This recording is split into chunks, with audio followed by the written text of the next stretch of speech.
having their way. Yes, they are. They're going to be moving down now into the natural expansion. Once they have finished off Yeon Lee's main base, obviously they're going to move in with their forces. They're also bringing some additional reinforcements across the field. What's that? What's that? Thor, a mighty Thor, stomping onto the battlefield, looking for some blood. No doubt, he may not even arrive in time at this point, but he can do just a lot of damage if he gets into position.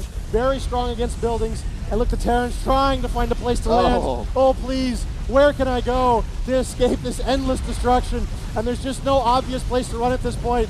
The Thor unleashing a barrage of missiles from his guns, driving the Terrans back. And of course, this is the weakness of this Terran Protoss, Terran Zerg combo.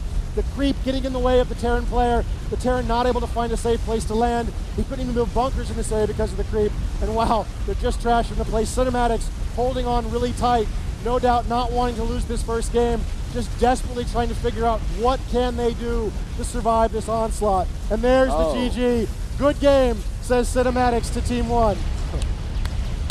So pretty interesting first match. All of you got to see exactly what we mean when we talk about 2v2 specific maps. Both of the teams spawn right next to each other. They have very easy places to expand to and to help defend each other and play together. Right, yeah, it really makes a big difference. You tend to see a lot more teching, and at the same time you sometimes see a lot of additional resourcing as well, which makes the 2v2 maps a lot more exciting to watch in certain cases. Sometimes they get a little stagnant, as it did in the first part of that game, but you can see it sort of pays off by the end. As these races push out of the map, you can sometimes see very high-tech units really laying waste across the battlefield.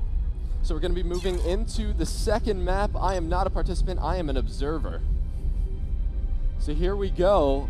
They're going to be duking it out on Phaeton. This is a very interesting 2v2 map. I know it's one of your favorites. Yeah, this one's a lot of fun to play. It really has several lanes on it that really sort of control the map. It's a little bit more open than it was on that last map, so we sometimes see a little bit more rushing on this map and a little bit more aggressive early game moves.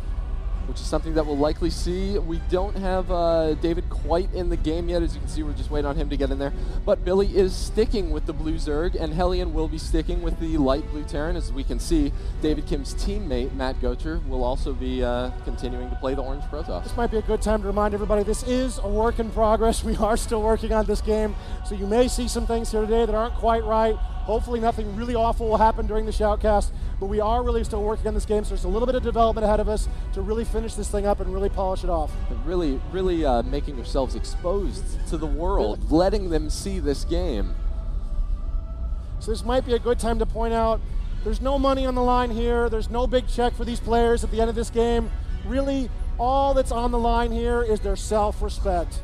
At the end of the day, the winners will get honor and glory, and the losers will get nothing but defeat, shame, and humiliation as they walk the halls of Blizzard, being taunted by everyone they walk past.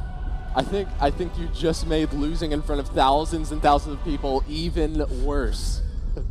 So we're ready to get the game going. Now, we've seen David Kim win a lot of games. I've read the boards, and the cry has gone out, nerf David Kim.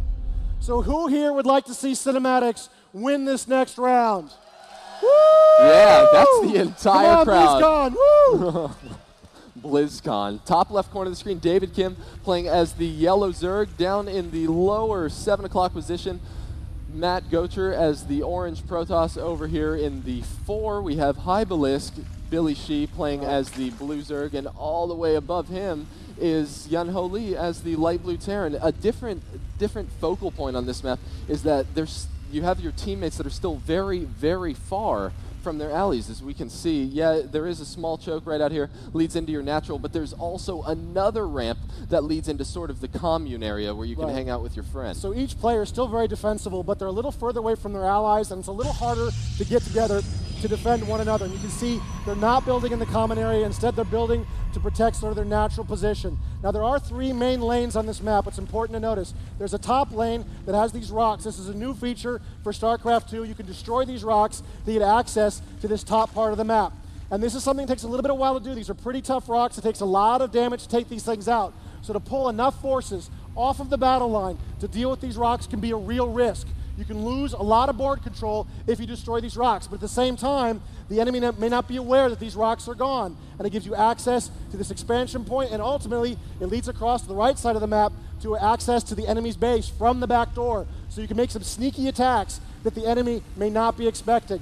So there's a northern lane just like that one we showed you. There's a southern lane that mirrors it in exactly the same way, but the central lane of the map is completely open. That's where most of the activity for this map will probably happen, and that's probably where the game will be decided. But sometimes those top and bottom lanes can be decisive, especially if a team gets desperate or if the battle gets a little bit long, you can expect those lanes to get used.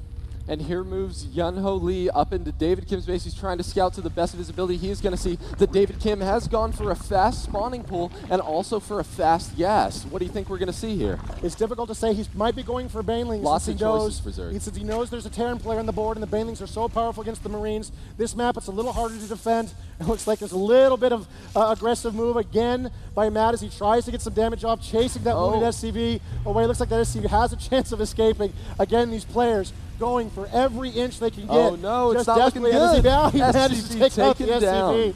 A small gain, a minor gain, but a gain nonetheless, as we can see that he's really still got plenty of workers in the game. It hasn't cost him much, but he's got something out of it as these players continue to push at each other. Now this map, again, because the players start further apart, we might see some rushing from these players, more tier 1 pushes, which can be very, very important to use your micro. The middle of this board has a lot of line of sight blockers and has a lot of watchtowers, which you can use to gain a real strategic advantage on your opponent and a real micro advantage. So that early tier 1 battle could be vital as these players move out. You can see Billy's got a few Zerglings in the middle of the board there. He does have control, or no, he doesn't have control actually. David Kim has control of that watchtower, so he sees everything that's going on around the middle of the map. But Billy does have control of the lower watchtower. We can see that both of the Zerg players are going for their metabolic boost. That is the Zergling speed upgrade. And David Kim takes back that Xel'Naga watchtower for a brief moment in time as him and Matt march across the field. Here comes Team 1 making an aggressive push. A couple of Zealots, a bunch of Zerglings. Look, the Zerglings are a little fast. The Zealots are a little far behind. They manage to do some damage and they break apart. We need to see some more activity from the Terran player to get involved in this battle, or the Zerg player's going to be in a little bit of trouble. Team 1 pushing all, like Team 1's about to get trapped here in the middle of the board. If they don't get watch out, and they look like they are getting trapped, but Team 1's coming in from behind at exactly the same time. It looks like Cinematics is going to manage to hold the line and beat back this early game Team 1 push. What a great job by Cinematics, really able to pull together. They're using the map to their advantage. Billy knew where exactly David Kim and Matt were headed to, so they were moving across the map. We do see a couple more units out here. Oh, is that? Wow, those Zealots moved really fast. I believe we just saw the Zergling speed upgrade finish up, so the Zerglings are going to be able to move across the field so fast. Probably going to see Billy going for some sort of round. No, it's looking like Cinematics is going to be forced to retreat from this. Lots of micro in this battle, lots of forces fighting all over the map. Cinematics trying to gather their forces, and there's lots of dancing back and forth. One Zealot managed to almost get surrounded. It looks like Cinematics is going for a push. They're bypassing everything on the front line. They're trying to get in the back of the base. Just run, run, run, little Zerglings, run as they push back right in the back of David Kim's base. The Queen trying to move to where she can get to her drones.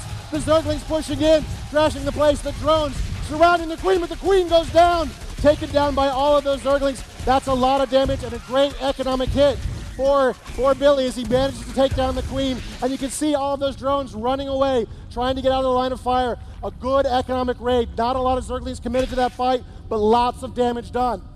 Yeah, Billy getting up there and making that split-second decision in the center of the map was a really great idea. Now we can see that Yeon has been working on getting a Marauder out in play. That's going to work great with slowing down those Zealots while the Zerglings get in for a great surround. So here comes Billy. Oh, that was a pretty good flank by David Kim, but David Kim forced to retreat. There are far too many forces there for him to handle, and Billy, with his Zergling speed, is going to be able to surround those Zealots. Surrounding those Zealots. The Marines and Marauders moving in behind to cut them down. He got a little excited. He got a little far ahead of his teammate.